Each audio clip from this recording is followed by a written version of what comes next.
Hello दोस्तों, good morning. स्वागत है एक बार फिर से आप सभी का एमजेड एजुकेशन में। दोस्तों आज है 14 जुलाई। आज की इस वीडियो में हम लोग बात करेंगे 14 जुलाई 2021 के करंट अफेयर के सभी इंपॉर्टेंट क्वेश्चंस के बारे में। पूरी वीडियो ध्यान से देखिएगा। पूरी वीडियो बहुत ही अच्छे से डिटेल में समझाई गई है। वीडियो अगर पसंद आए तो इसे लाइक और शेयर करना मत भूलना। इस वीडियो की डिटेल पीडीएफ फाइल और डिटेल क्विज दोस्तों आपको मिल जाएगी हमारे एप्लीकेशन एमजेड ऐप पर। गूगल प्ले स्टोर पर जाइए, एमजेड ऐप इंस्टॉल कीजिए।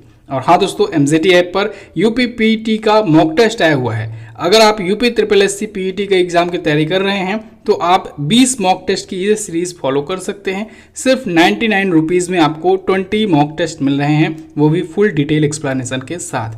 हर एक क्वेश्चन जो है वो सिलेबस बेस्ड होंगे, कोई भी फालतू का क्वेश्चन नहीं लिया गया है। याद रखना, आपको कूपन कोड यूज करना है यूपीपीईटी 99। इसी कूपन कोड को यूज करने के बाद ही ये मॉक टेस्ट का सीरीज जो है 149 की जगह पर 99 रुपये में हो जाएगा। चलिए अब वीडियो को स्टार्ट करते हैं। सबसे पहले बात करते हैं लास्ट डे के क्वेश्चंस की। लास्ट डे का मेरा पहला क्वेश्चन था आपसे, जीएसटी किस प्रकार का कर है? तो दोस्तों ये एक अप्रत्यक्ष कर है, इनडायरेक्ट टैक्स है। सकल राष्ट्रीय उत्पाद यानी जीएनपी, ग्रॉस नेशनल प्रोडक्ट क्या होता है? तो किसी एक वित्तीय वर्ष में, किसी एक फाइनेंशियल ईयर में किसी देश या किसी राष्ट्र के द्वारा जो भी वस्तुओं और सेवाओं का उत्पादन होता है उसे जीएनपी कहते हैं। ठीक है, ध्यान रखिएगा, किसी राष्ट्र द्वारा होता है। यहाँ पर अगर यहीं पर जीडीपी होता तो किसी राष्ट्र की सीमा के अंदर होता। ठीक है, चलिए विदेशी मुद्रा भंडार में भारत किस स्थान पर है? तो 5वें स्थान पर है। रूस के लगभग बराबर में है। ठीक है, लेकिन रूस 4थे स्थान पर है। सर्वप्रथम भारत की प्रति व्यक्ति आय की गणना किसने की थी? दादा भाई नौरोजी जी ने की थी। 1867-68 में इन्होंने की थी। ठीक है, और इन्होंने क्या बताया था कि प्रति व्यक्ति आय उस टाइम पर 20 रुपये है। चलिए बात करते हैं आज के पहले क्वेश्चन की। आज का हमारा पहला क्वेश्चन है, खेलो इंडिया यूथ गेम्स 2022 का आयोजन कहाँ किया जाएगा? तो इसका आयोजन दोस्तों हरियाणा में किया जाएगा। हरियाणा में इस बार का ये 4था संस्करण होगा। इससे पहले इसके 3 संस्करण आयोजित हो चुके हैं। कौन कौन से, कहाँ कहाँ पर हुए? नई दिल्ली में हुआ सबसे पहले 2018 में पहला संस्करण, फिर पुणे में हुआ महाराष्ट्र में 2019 का दूसरा संस्करण, गुवाहाटी में हुआ इससे पहले का संस्करण, गुवाहाटी असम में। ठीक है, 2020 का।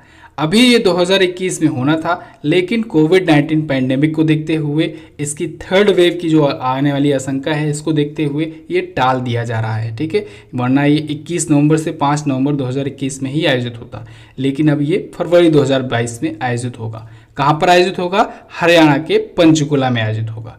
क्लियर? अच्छा, पिछला संस्करण जो हुआ था गुवाहाटी असम में, इसमें सबसे ज़्यादा मेडल किसने जीता था? उसमें सबसे ज़्यादा मेडल जीता था महाराष्ट्र ने। चलिए मैं आपको पूरा लिस्ट ही बता देता हूँ। जब सबसे पहली बार आयोजित हुआ तब सबसे पहली बार एकमात्र ऐसा हुआ जब सबसे ज़्यादा मेडल हरियाणा ने जीता। इसके बाद जो 2 आयोजन हुए, यानी कि पुणे महाराष्ट्र में हुए तो उसमें भी महाराष्ट्र के सबसे ज़्यादा मेडल थे। इसके बाद जब तीसरा संस्करण हुआ गुवाहाटी में, उसमें भी महाराष्ट्र के सबसे ज़्यादा गोल्ड मेडल थे। मेडल टेबल में यही टॉप पर रहा। ठीक है, अच्छा, खेलो इंडिया यूथ गेम जो है दोस्तों, ये खेल मंत्रालय के द्वारा आयोजित कराया जाता है और अभी खेल मंत्री नए बनाए गए हैं। नाम क्या है उनका? तो दोस्तों भारत के नए खेल मंत्री कौन बन गए हैं? अनुराग ठाकुर जी। कौन? अनुराग ठाकुर। ठीक है, अच्छा, एक पॉइंट और याद रखना है आपको, यहाँ पर खेलो इंडिया यूथ गेम से जो खिलाड़ी निकलते हैं, ऐसे 1000 खिलाड़ियों को चुना जाता है जो मेडलिस्ट होते हैं, यानी कि जो मेडल जीतते हैं। अब मेडल कौन कौन से? उसमें से सिर्फ गोल्ड मेडल और सिल्वर मेडल, इन दोनों मेडल के जो विजेता होते हैं उनको 8 वर्षों तक 5-5 लाख रुपए दिए जाते हैं, जिससे वो ओलंपिक के लिए प्रिपरेशन कर सकें। ठीक है, तो ये पॉइंट बहुत इंपॉर्टेंट है, इसको आपको ध्यान रखना है। अब हरियाणा आया है। हरियाणा देखिए मैप में है कहाँ पर? तो दोस्तों हरियाणा मैप में यहाँ पर है। हरियाणा उत्तर प्रदेश के पास में है। थोड़ा सा जूम इन करते हैं इंडिया के मैप को। देखिए यहाँ पर है हरियाणा, ये रहा। दिल्ली किस प्रदेश है? उससे अपना बॉर्डर शेयर करता है। यूपी से अपना बॉर्डर शेयर करता है। राजस्थान से अपना बॉर्डर शेयर करता है। पंजाब से, हिमाचल प्रदेश से और उत्तराखंड से भी थोड़ा सा ये बॉर्डर शेयर करता है according to maps of India. Haryana की राजधानी होती है चंडीगढ़। यहाँ के सीएम हैं मनोहर लाल खट्टर जी, बीजेपी पार्टी से हैं। यहाँ पर नए राज्यपाल आए हुए हैं, नए गवर्नर नियुक्त हुए हैं, बंडारू दत्तात्रेय। इनका नाम आपको याद रखना है। हरियाणा हाईकोर्ट के चीफ जस्टिस कौन है? तो वो हैं रविशंकर झा। अच्छा, पंजाब और हरियाणा हाईकोर्ट एक ही है, इसके चीफ जस्टिस हैं रविशंकर झा जी। जिले की संख्या है 22। विधानसभा में सीटें हैं यहाँ पर 90 और लोकसभा में सीटें जाती हैं यहाँ से 10, राज्यसभा में सीटें जाती हैं 5।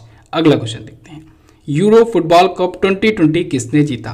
तो दोस्तों यूरो फुटबॉल कप 2020 जीत लिया है इटली की टीम ने। इटली की टीम ने इंग्लैंड को हरा करके जीत लिया है यूरो फुटबॉल कप 2020। देखिए ये यूरो कप हुआ, यूरो कप भी फुटबॉल से संबंधित है। अभी अभी उस दिन मैंने आपको बताया था क्या कोपा अमेरिका कप, वो भी फुटबॉल से संबंधित है। फुटबॉल से संबंधित जो भी ट्रॉफियां हैं इन पर मैंने आपको एक ट्रिक वाइज वीडियो दी हुई है। आपको सर्च करना है यूट्यूब पर ही football trophy trick MJT education, आपको वीडियो मिल जाएगी। एक सिंगल ट्रिक से आप लोग फुटबॉल की होने वाली सभी ट्रॉफियों को याद कर पाएंगे। फिलहाल यहाँ पर बात करें तो इटली ने इंग्लैंड को हरा करके जीत लिया है यूरो फुटबॉल कप। अभी जो उस दिन मैंने आपको बताया था, उस दिन क्या था न्यूज, अर्जेंटीना ने ब्राजील को हरा करके जीत लिया था। क्या जीता था? Copa America football cup. तो दोनों क्वेश्चन यहाँ से आपको याद रखना है। इसके बारे में डिटेल्स में अगर बात करें तो इटली ने दोस्तों 3-2 से हराया है इंग्लैंड को और दूसरी बार यूरोपीय फुटबॉल चैंपियनशिप ये जीत लिया है इटली ने। पेनाल्टी शूट आउट में इसने हराया हुआ है। अच्छा, इसी के साथ ही इटली के गोलकीपर हैं जियान लुइगी डोनारुमा। कौन?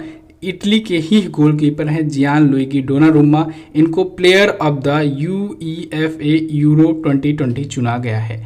ये पॉइंट बहुत ज़्यादा इंपॉर्टेंट है, इसको याद रखिएगा। एक और पॉइंट मैं आपको बता रहा हूँ, क्रिस्टियानो रोनाल्डो, इनका नाम तो आपने सुना ही होगा। इनको गोल्डन बूट का अवार्ड मिला है इसी टूर्नामेंट में। उसको हम लोग नेक्स्ट क्वेश्चन में कवर करेंगे क्योंकि वो भी बहुत ज़्यादा इंपॉर्टेंट है। गोल्डन बूट अवार्ड पूछा जाता है। ठीक है, इतना क्लियर है। अब देखिए फुटबॉल का सबसे बड़ा टूर्नामेंट क्या होता है, फुटबॉल का वर्ल्ड कप का क्या नाम होता है? FIFA world cup. FIFA world cup, FIFA का फुल फॉर्म क्या होता है? Federation international D football association. इसकी स्थापना 1904 में हुई थी। कहाँ पर हुई थी? पेरिस, फ्रांस में हुई थी और इसका हेडक्वार्टर ज्यूरिख में है। इसके अध्यक्ष कौन है वर्तमान में? गियानी इन्फेंटिनो। और फीफा पिछली बार वर्ल्ड कप कब आयोजित किया था? 2018 में आयोजित किया था। कहाँ पर? मॉस्को, रूस में। फ्रांस ने क्रोएशिया को हरा करके दूसरी बार अपना खिताब जीता था। अब अगला होने वाला है कतर में, 2022 में होगा। इसको भी आपको याद रखना है। चलिए अब अगला क्वेश्चन देख लेते हैं। नेपाल के नए प्राइम मिनिस्टर कौन बने? तो नेपाल के नए प्राइम मिनिस्टर बन गए हैं दोस्तों शेर बहादुर देउबा। ये आए हैं केपी शर्मा ओली जी के जगह पर, शेर बहादुर देउबा।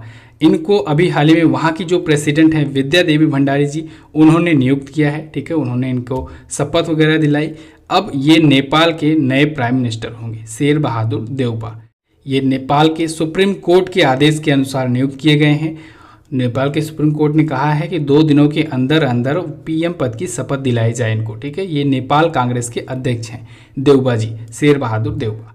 अच्छा, नेपाल है दोस्तों अपना पड़ोसी देश। नेपाल की राजधानी होती है काठमांडू। यहाँ की करेंसी होती है नेपाली रुपया।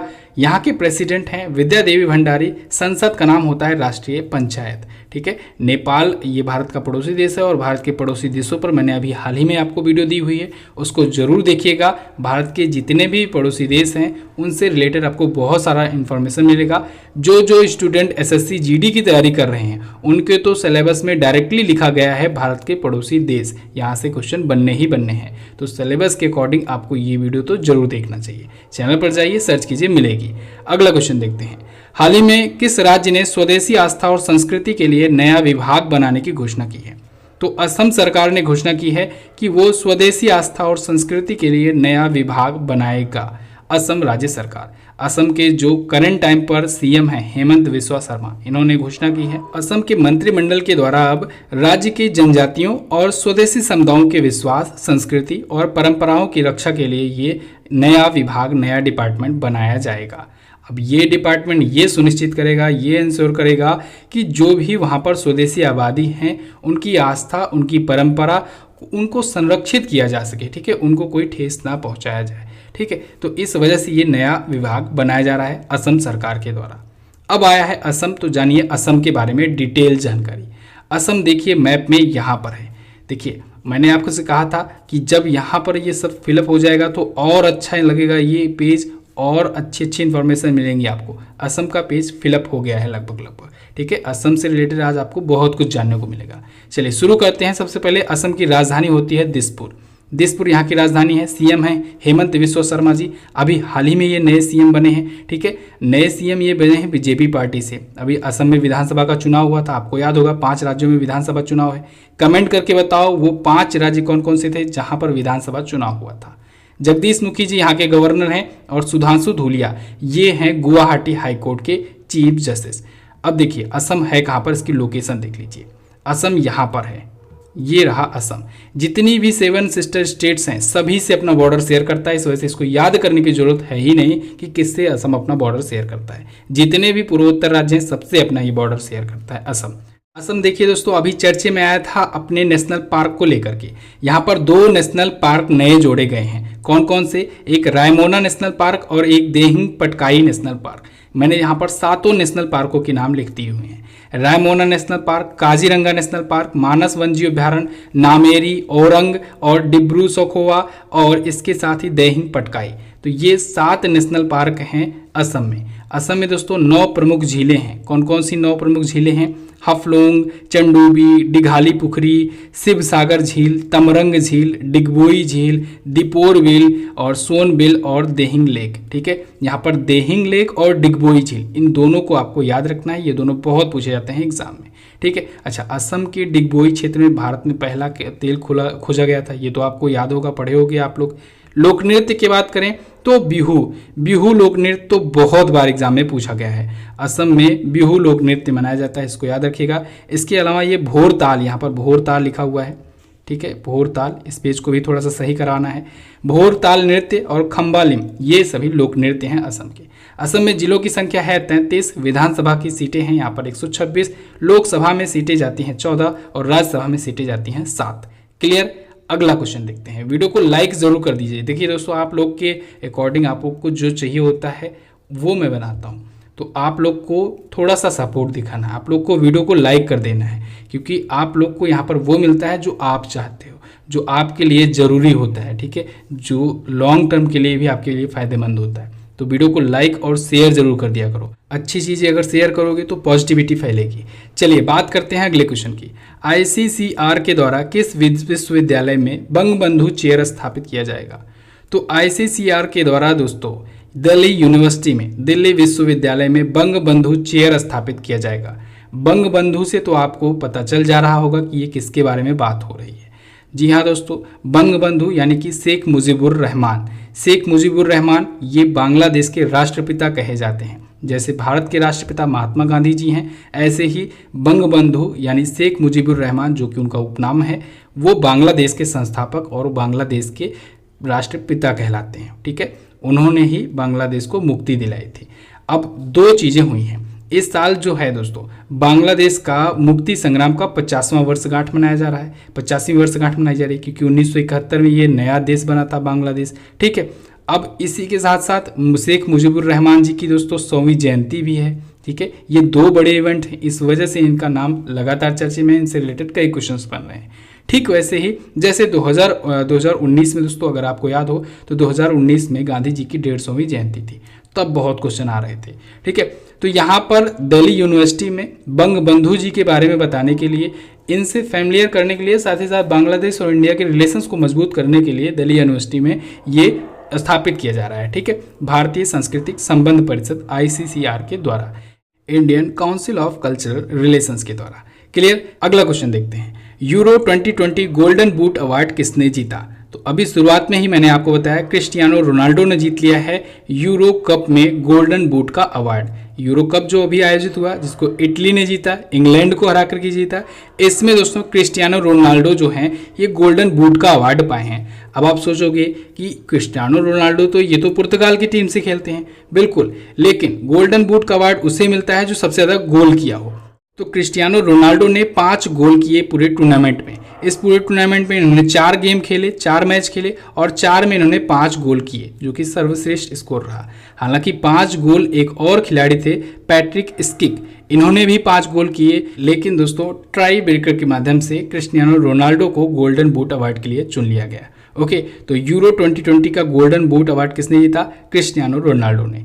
पुर्तगाल के ये खिलाड़ी हैं दोस्तों, दुनिया में सबसे ज़्यादा अंतर्राष्ट्रीय गोल करने का रिकॉर्ड इन्हीं के नाम है। ठीक है, सबसे ज़्यादा ये फॉलो किए जाने भी खिलाड़ी हैं, दुनिया के सबसे बड़े सेलिब्रिटी कह सकते हैं हम लोग, इंस्टाग्राम पे सबसे ज़्यादा फॉलो किए जाने वाले ये खिलाड़ी हैं। ठीक है, कमाई करने के मामले में भी टॉप पर हैं। चलिए अगला क्वेश्चन देखते हैं। जून 2021 के लिए ICC player of the month का अवार्ड किसे मिला? तो जून 2021 के लिए दोस्तों ICC का प्लेयर ऑफ द मंथ का अवार्ड मिला है सोफी एक्सेलस्टोन को और डेवियन कॉनवे को, इन दोनों को मिला है। अब देखिए सोफी एक्सेलस्टोन को दोस्तों ये महिलाओं की कैटेगरी में पाई हैं और डेवियन कॉनवे जो है ये पुरुषों की कैटेगरी में पाए हैं। दोनों के बारे में डिटेल जानिए। सबसे पहले सोफी एक्सेलस्टोन के बारे में बात करें तो ये इंग्लैंड की खिलाड़ी हैं, इंग्लैंड की ये महिला क्रिकेटर हैं, लेफ्ट आर्म स्पिनर है। इनको जून महीने के लिए दिया गया है आईसीसी महिला प्लेयर ऑफ द मंथ का अवार्ड। ये इंग्लैंड की दूसरी महिला खिलाड़ी हैं ये अवार्ड जीतने वाली। पहली महिला खिलाड़ी कौन बनी थी? टैमी ब्यूमोंट, फरवरी 2021 में जीती थी। ठीक है, पुरुषों में बात किया जाए तो पुरुष कैटेगरी में न्यूजीलैंड के ये सलामी बल्लेबाज हैं डेवियन कॉनवे, जिनको जून महीने के लिए मिला है ये अवार्ड डेवियन कॉनवे को। ठीक है, ICC player of the month का अवार्ड। ये न्यूजीलैंड के पहले खिलाड़ी बन गए हैं ये अवार्ड जीतने वाले। अब ध्यान से समझिएगा, आईसीसी ने दोस्तों प्लेयर ऑफ द मंथ पुरस्कार देने की शुरुआत अभी इसी साल शुरू की है, जनवरी 2021 से, और ये हर महीने देता है महीने भर के परफॉर्मेंस को देखते हुए। तो सबसे पहला पूछा जा सकता है, तो सबसे पहला दोस्तों पाया था ऋषभ पंत ने, ये पुरुषों की कैटेगरी में पाए थे, भारत की खिलाड़ी हैं। और साबनिम इस्माइल ये महिलाओं की कैटेगरी में पाई थी, दक्षिण अफ्रीका की हैं। तो पहला आपको याद रखना है। इसके अलावा पुरुषों का मैं और भी आपको गिना दे रहा हूँ, जैसे जनवरी का तो ये हो गया, फरवरी में दोस्तों रविचंद्रन अश्विन ने जीता था, मार्च में भुवनेश्वर कुमार ने जीता, इसके बाद अप्रैल के लिए बाबर आजम ने जीता, और अभी मई के लिए मुशफिकुर रहीम ने जीता जो कि बांग्लादेश के खिलाड़ी हैं। ठीक है, तो ये पुरुषों का हुआ, इसको याद रखिएगा। आईसीसी आया है, इसके बारे में जानिए। आईसीसी लगातार चर्चे में रहता है, इससे रिलेटेड क्वेश्चन भी बहुत पूछे जाते हैं एग्जाम में। आईसीसी यानी इंटरनेशनल क्रिकेट काउंसिल, स्थापना इसकी 1909 में हुई, हेडक्वार्टर इसका दुबई में है, अध्यक्ष हैं ग्रेग बार्कले। अभी हाल ही में इसके सीईओ मनु साहनी ने इस्तीफा दिया है। कौन? मनु साहनी ने इस्तीफा दिया है आईसीसी का। अच्छा, आईसीसी ने अपना ग्लोबल पार्टनर बनाया दोस्तों बायजूस को, और स्ट्रेटेजिक पार्टनर बनाया इसने भारत पे को। इसको याद रखिएगा, कब से कब तक के लिए? 2021 से 2023 के लिए। ये हो गया एक पॉइंट आपको ये भी याद रखना है कि आईसीसी का टी20 का वर्ल्ड कप जो है अभी आयोजित होने वाला है यूएई में। भारत इसकी मेज़बानी कर रहा है, भारत का बीसीसीआई ही आयोजित करवा रहा है। ठीक है, वही मेज़बानी कर रहा है, लेकिन भारत में ना आयोजित होकर ये यूएई में होगा। इसके अलावा आईसीसी का जो 2023 का वर्ल्ड कप होगा, ओडीआई वर्ल्ड कप, ये भी भारत में खेला जाएगा, इसको याद रखिएगा। 2022 में महिला का विश्व कप होगा, कहाँ पर आयोजित होगा? वो होगा न्यूजीलैंड में। तो इतने सारे पॉइंट आपको आईसीसी याद होना चाहिए। आईसीसी वैसे तो मैं बहुत सारे पॉइंट आपको बता सकता हूँ, अगर आप रेगुलर वीडियो फॉलो करते हो तो आपको ये सारे पॉइंट याद होते चलेंगे। अच्छा हाँ दोस्तों, आगे बढ़ने से पहले आपको बताना चाहूँगा, जनवरी से जून 2021 तक के लिए बहुत ही अच्छे से डिटेल ई बुक आपके लिए तैयार की गई है। पिछले 6 महीनों का संपूर्ण कवरेज है इसमें। 59 रेट्स में आपको ये मिल जाएगा, लेकिन आपको 59 रेट्स पे नहीं करना है, MJT10 कोड यूज़ करना है, 17% का डिस्काउंट मिल जाएगा और ये ई बुक हो जाएगी 49 रुपीज़ में। इसको आप ले सकते हैं हिंदी और इंग्लिश दोनों लैंग्वेज में। हिंदी वाले स्टूडेंट हिंदी में ले सकते हैं, इंग्लिश वाले स्टूडेंट इंग्लिश में ले सकते हैं। ये बुक दोस्तों बहुत ही ज़्यादा पॉपुलर हो रही है, बहुत सारे स्टूडेंट ने इसको ऑलरेडी परचेज कर रखा है। आपने अगर अभी तक नहीं लिया है इसको लीजिए, हर एक चैप्टर को डिटेल्स के साथ इसमें दिया गया है और इसको पढ़ने के बाद आप 100% इंश्योर हो जाएंगे कि आपको क्वेश्चन आपका कोई नहीं मिस होने वाला है। इस ई बुक के बाहर से कोई क्वेश्चन नहीं आने वाला है। ठीक है, 100% मैं दावा करता हूँ। आप बाकी के ई बुक में कहीं भी देखेंगे कोई 90% दावा करेगा, कोई 80% दावा करेगा, लेकिन मैं आपसे 100% का दावा करता हूँ ई बुक से बाहर क्वेश्चंस नहीं आने हैं। चलिए बात करते हैं अगले क्वेश्चन की। अगला है, हाल ही में आसदा बोनालू उत्सव कहाँ मनाया गया? तो दोस्तों अभी हाल ही में तेलंगाना में मनाया गया आसादा बोनालू उत्सव। आसादा बोनालू उत्सव एक्चुअली में ये आषाढ़ महीने में मनाया जाता है, इसी वजह से इसका नाम आसादा है। देखिए आषाढ़ कुछ नाम मिल रहा है। ठीक है, तो आषाढ़ महीने में, आषाढ़ महीना क्या होता है? ये हिंदी कैलेंडर का महीना होता है जो कि जुलाई और अगस्त के बीच में होता है। ठीक है, प्रत्येक वर्ष। तो आसादा बोनालू उत्सव मनाया जाता है तेलंगाना में। तेलंगाना में कहाँ मनाया जाता है? तो दोस्तों गोलकुंडा किला आपने सुना ही होगा, हैदराबाद में है, बहुत ही फेमस है यह स्थल है, ऐतिहासिक स्थल है। तो यहीं पर देवी जगदम्बा मंदिर है, गोलकुंडा किले के ऊपर ही है। तो वहीं देवी जगदम्बा मंदिर में ही ये मनाया जाता है, प्रत्येक वर्ष मनाया जाता है आषाढ़ महीने में, इसी वजह से इसका नाम है आसादा बोनालू उत्सव। ठीक है, अब ये तेलंगाना में मनाया जाता है। तेलंगाना देखिए मैप में है कहाँ पर? तो यहाँ पर दोस्तों तेलंगाना ये आंध्र प्रदेश से अलग हुआ था। कब अलग हुआ था? तो जो 2 जून 2014 को अलग हुआ था। जब ये अलग हुआ था तब 29वें राज्य के रूप में अलग हुआ था आंध्र प्रदेश से। हालांकि अभी भारत में कितने राज्य हैं? 28। आंध्र प्रदेश से अपना बॉर्डर शेयर करता है, ये अपना बॉर्डर छत्तीसगढ़ से, महाराष्ट्र से और कर्नाटका से भी शेयर करता है। यहाँ के पहले और वर्तमान में सीएम है के चंद्रशेखर राव जी, 2 बार लगातार सीएम बने हैं। तमिलिसाई सौंदरराजन जी यहाँ की गवर्नर हैं। यहाँ की पहली महिला मुख्य न्यायाधीश हैं हिमा कोहली, तेलंगाना हाईकोर्ट की। यहाँ की राजधानी हैदराबाद है। जिलों की संख्या है दोस्तों 33, विधानसभा सीटें हैं यहाँ पर 119। अच्छा, यहाँ पर विधान परिषद भी है, यानी लेजिस्लेटिव काउंसिल भी है, इसको भी याद रखिएगा। तो 40 यहाँ पर उसमें भी सदस्य हैं, ठीक है, 40 सीटें हैं। लोकसभा में सीटें जाती हैं 17, राज्यसभा में सीटें जाती हैं 7। अच्छा, एक मैं आपको फॉर्मूला बता दे रहा हूँ, कुम्बाट, इसको याद रखिएगा। कुम्बाट जो है ये उन राज्यों का नाम है जहां पर विधान परिषद भी हैं, विधानसभा के साथ साथ विधान परिषद भी हैं। कुम्बाट में के से कर्नाटका, यू से होता है उत्तर प्रदेश, एम से होता है महाराष्ट्र, बी से बिहार, ए से आंध्र प्रदेश और टी से तेलंगाना। अगला देखते हैं, हाल ही में किस पत्रकार को BKS साहित्य पुरस्कार से सम्मानित किया गया? तो अभी हाल ही में NN पिल्लई जी को दोस्तों BKS साहित्य पुरस्कार से सम्मानित किया गया है। ये बहुत ही फेमस पत्रकार हैं और नाटककार हैं। इनको अभी हाल ही में BKS के जो अध्यक्ष हैं PV राधाकृष्णन पिल्लई जी, इनके द्वारा ये पुरस्कार से सम्मानित किया गया है। पुरस्कार राशि थी 50,000 रुपये कैश प्लस एक सर्टिफिकेट। BKS का मतलब होता है बहरीन केरलिया समाजम। क्या? बहरीन केरलिया समाजम। तो इनको मलयालम भाषा और साहित्य में इनके योगदान के लिए, कंट्रीब्यूशन के लिए अवार्ड दिया गया है। अगला, हाल ही में किसने द स्ट्रगल विद इन नामक पुस्तक लिखी? तो ये पुस्तक लिखा है अशोक चक्रवर्ती ने। किसने? अशोक चक्रवर्ती ने। अशोक चक्रवर्ती दोस्तों एक इकोनॉमिस्ट हैं, बहुत ही फेमस इकोनॉमिस्ट हैं। तो इनके द्वारा ये पुस्तक लिखी गई है, the struggle with in A memoir of the emergency. ये पुस्तक बेसिकली जब इमरजेंसी लगा था 1975 में ना, उस टाइम पर जो भी चीज़ें घटनाएं हुई थी, इन्होंने अपना एक्सपीरियंस शेयर किया हुआ है। इस पुस्तक को प्रकाशित कर रहा है हार्पर कॉलिंस इंडिया। अशोक चक्रवर्ती, जैसे कि मैंने आपको बताया, ये फेमस इकोनॉमिस्ट हैं। पिछले 40 वर्षों से ये अफ्रीकी क्षेत्र के देशों की नीतिगत सलाह दे रहे हैं, एक सलाहकार भी हैं। अभी ये जिम्बाब्वे सरकार के वरिष्ठ आर्थिक सलाहकार हैं, ठीक है। तो इन्होंने ये पुस्तक लिखी है। अब दोस्तों पुस्तकें और लेखकों से रिलेटेड आया है क्वेश्चन, हम लोग करेंगे रिवीजन। अभी तक जुलाई मंथ में कौन कौन सी महत्वपूर्ण पुस्तकें आई हैं चर्चे में। जैसे अभी मलाला दिवस 12 जुलाई को मनाया गया, तो मैंने आपको मलाला के बारे में बताया था। उन्होंने बहुत ही फेमस पुस्तक लिखी गई है जो कि कई एग्जाम में पूछा गया है, आई एम मलाला। क्या? आई एम मलाला इनकी पुस्तक है, मलाला यूसुफजई का, ठीक है। बहुत सारे एग्जाम में रिपीट हुआ है, इसको याद रखिएगा। इसके अलावा अभी प्रेगनेंसी बाइबल आया था, जो किसने लिखा है? करीना कपूर खान ने लिखा है। इसके अलावा एक वेणु माधव गोविंदू ने लिखा है श्रीनाथ राघवन के साथ मिल करके, द फोर्थ लायन। क्या? The fourth lion. और एक और आया था, डॉक्टर गौरी शंकर शर्मा जी ने लिखा, जनक सुता सुत शौर्य नाम की पुस्तक, ठीक है। क्लियर? तो बस दोस्तों ये तो थे हमारे आज के दिन के टॉप करंट अफेयर के क्वेश्चंस। आई होप आपको काफी कुछ जानने को मिला होगा। अगर आपको वीडियो पसंद आई है तो वीडियो को लाइक जरूर कर देना। आजकल लाइक बहुत कम लोग कर रहे हो, वीडियो को लाइक जरूर कर दिया करो और शेयर कर दिया करो अपने दोस्तों के पास। इसकी क्विज आपको MZT ऐप पर प्रोवाइड कराई जाती है, तो आप लोग क्विज भी जरूर सॉल्व कर लिया करो। चलिए बात करते हैं क्वेश्चन ऑफ द डे की। आज का पहला क्वेश्चन है आपके लिए, मुद्रास्फीति की स्थिति में क्या होता है? अगला, 1 अप्रैल 2020 को पंजाब नेशनल बैंक में किस बैंक का विलय हुआ? अगला, भारत के GST में कितने प्रकार के टैक्स स्लैब होते हैं? अगला, बुल और बियर शब्द का प्रयोग कहाँ किया जाता है? जैसा कि आपको पता है दोस्तों, अब इकोनॉमी का चल रहा है क्वेश्चन सीरीज, ठीक है। तो यहाँ पर हम लोग इकोनॉमी से ले रहे हैं क्वेश्चन। अब आपको इकोनॉमी तैयार करनी है, इसके बाद नंबर आएगा अगले सब्जेक्ट का।